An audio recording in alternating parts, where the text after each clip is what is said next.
Bueno, hago una rapidísima, doy las gracias rapidísimamente, está funcionando, sí, rapidísimamente, muchísimas gracias por este congreso, por esta invitación. Da como miedo, ¿no?, ponerse a hablar de estas pintoras después de haber escuchado, claro está, al maestro Bonet, que las ha citado a las 4. El tema es bastante ambicioso. He querido ver si existían una serie de constantes en la actitud ramoniana ante la pintura femenina y, como decía, bueno, pues voy a tener que resumir mucho. De las 4 autoras haré una breve introducción y me dedicaré sobre todo a María Gutiérrez Blanchard.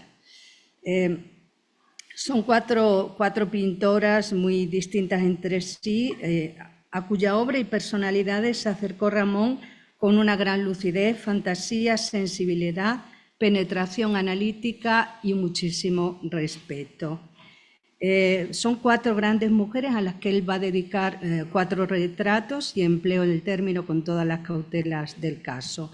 Los 4 retratos forman parte de los denominados otros retratos, que son en total 23 textos, incluidos en los retratos completos de Aguilar del 61, que es la última edición controlada por Ramón y que ha servido de base para la de Galaxia Gutenberg del 2004. En la nota editorial a los retratos completos ya se dice y se explica que algunos de estos, como el de María Laurencén, y lo escriben en español María, ya se había publicado en el libro Ismos con el título de Ninfismo, pero una parte ya la había publicado Ramón en Pombo porque, como decía antes el maestro, pues había estado en Pombo, y es un texto muy bonito el de Ramón sobre Laurencén y sobre la amiga de Laurencén, que es un texto, como digo, muy interesante. También se indica que los retratos de Maruja Mayo, ayer la exposición, tuvimos la posibilidad, ¿verdad?, de asistir a la exposición que se inauguró ayer de Maruja Mayo. Si uno ha leído el texto de Ramón, entiende la exposición de Maruja Mayo perfectamente. Es un texto clarividente desde mi punto de vista de ignorante de las cuestiones estéticas en sentido amplio.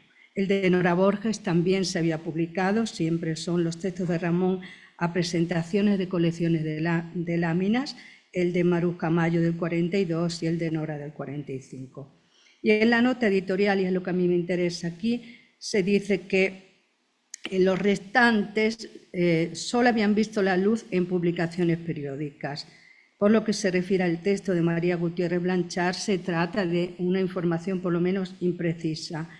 Es un texto del que no se da ninguna indicación en Galaxia Gutenberg, ni en las notas de la edición de Johanna, ni en las notas bibliográficas de Pura Fernández, que si no me equivoco era inédito. Pido ayuda aquí a todos si alguien tiene noticia de este texto precedente, y se podría datar en torno a 1944, porque Ramón, que tiene esa costumbre, digamos, de retomar textos antiguos, de citar textos suyos y ajenos, eso sí, como diría Bonet, con las comillas, efectivamente lo hace. El texto dedicado a María Gutiérrez Blanchard lo introduce citando un libro que se acaba de publicar, que dice, se acaba de publicar un texto muy interesante sobre una monografía sobre María Gutiérrez Blanchard, y el libro es del 44.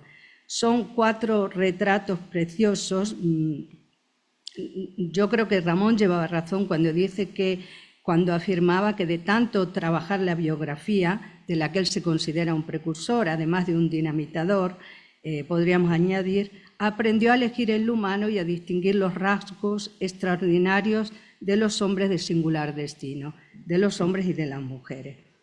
En el texto que se publicará en las actas se podrá leer la contribución, mi breve contribución sobre las 4. Aquí, por razones de tiempo, me voy a limitar a María Gutiérrez Blanchard, que es una mujer de un destino trágico, un destino difícil, una mujer que Ramón puede ser tremendo, lo sabemos, pero también es un hombre de gran sensibilidad. y un poco él retoma, como decía, esta imagen trágica de María Gutiérrez Blanchard. La condesa de Campo Alange publicó en el 44, como decía, una obra titulada María Blanchard, y Ramón empieza su retrato diciendo, en un bello libro que acaba de aparecer, y entrecomillando el íncipe del retrato, comenta Ramón. Con emocionantes plumadas, la condesa traza el destino del artista, un destino trágico. El destino trágico está ligado al hecho que la madre de Gutiérrez Blanchard estaba embarazada de María, tuvo un accidente en un coche de caballo. Efectivamente, el texto es muy bonito, esta condesa escribe maravillosamente bien, y al caer estaba embarazada, la niña va a nacer con deforme. María sufrirá esta deformidad, sobre todo en los hombros y en la cabeza. Dice la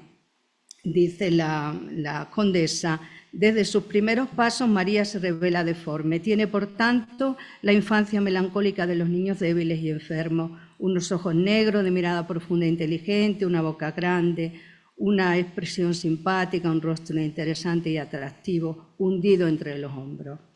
Ramón, aunque la quiso y respetó mucho como artista, la presenta de modo mucho menos simpático, menos amable.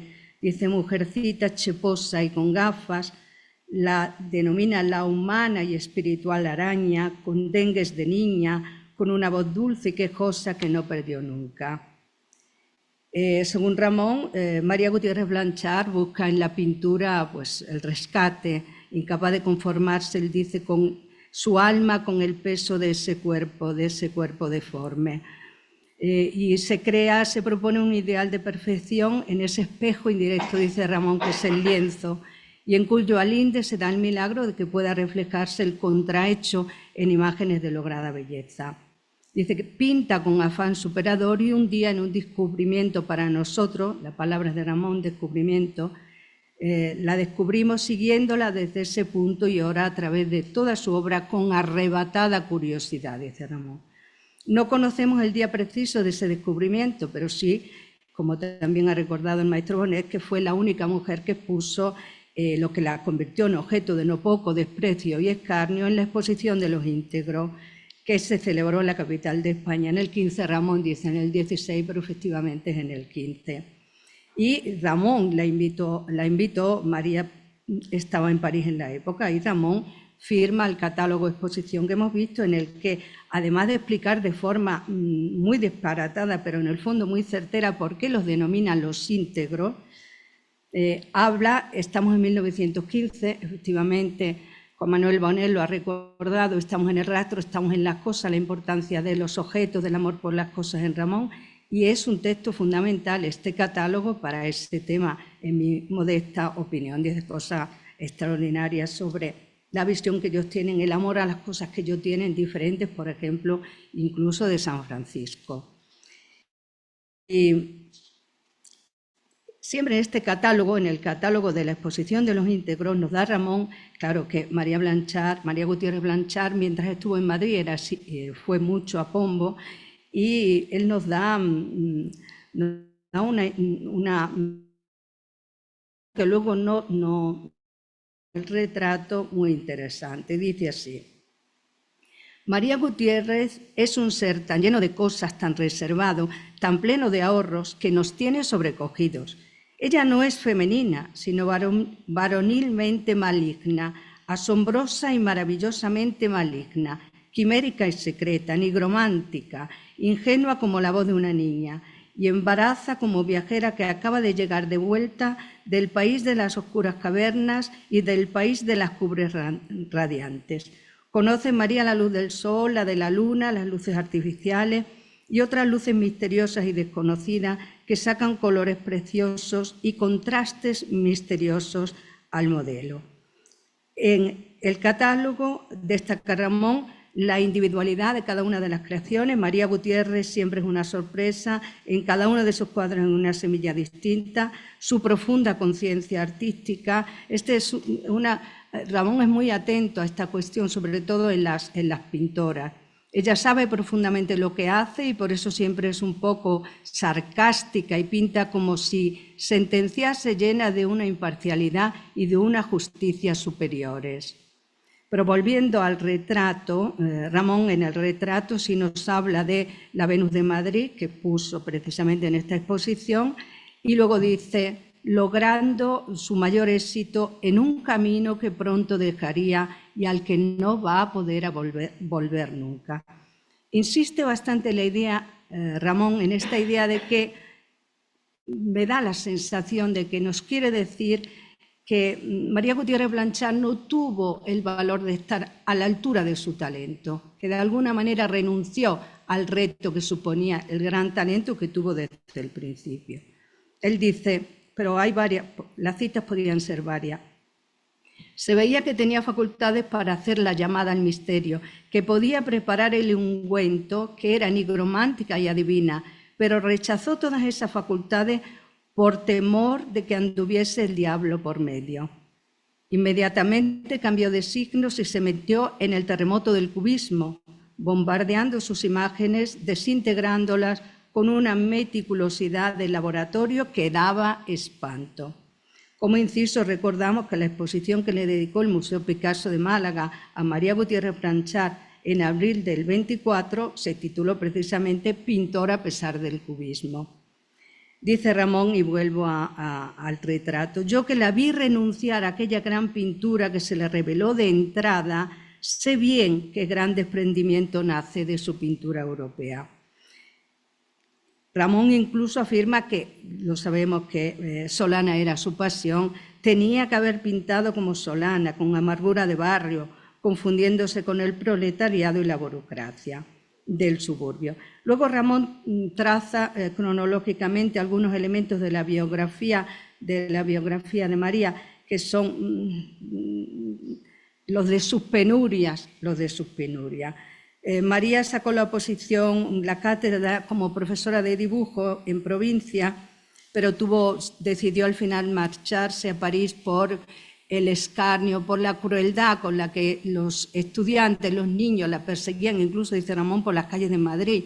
Él no lo soportó, dice que era una bruja simbólica para los niños que la seguían y la gritaban, ya sabemos que Ramón era laísta, por las calles, y dice el evidencismo, perdón, me he perdido mirando el evidencismo crudo de lo español, que es otro ismo ramoniano, el evidencismo crudo de lo español, que no deja pasar nada sin mote y que llega en su flaqueza a decirle la verdad al lucero del alba, se ensañó con la pobre artista. Ella se va a París.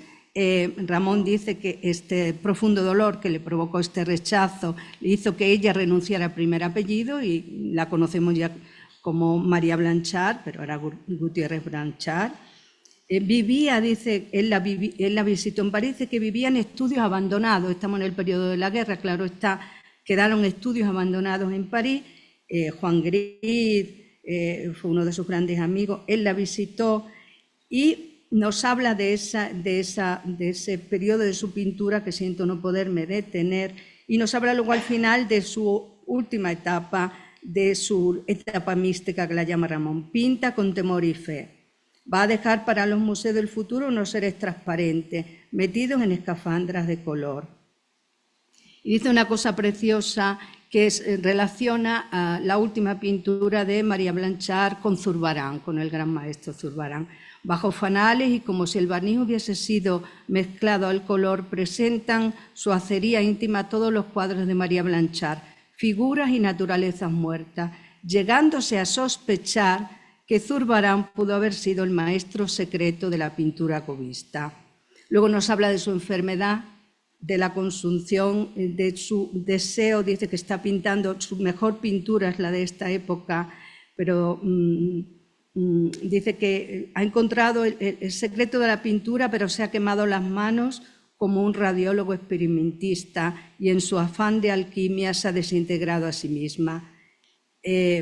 Ramón dice que María Blanchard, cuando estaba ya muriendo, escribió, dijo, afirmó: si vivo voy a pintar muchas flores.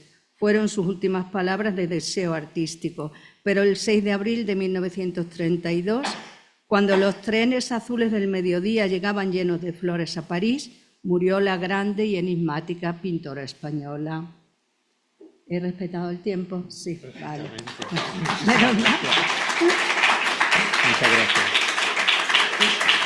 Hubiera querido añadir, pero a lo mejor lo podemos hacer luego en el coloquio. Por supuesto. La frase es que, hablando de la cuestión de que Pombo no fue amado por todos, ni siquiera en la crítica moderna, unas palabras de trapiello muy despectivas sobre Pombo y sobre María Blanchard, que no se merecía, pero bueno, no hace falta que lo digamos.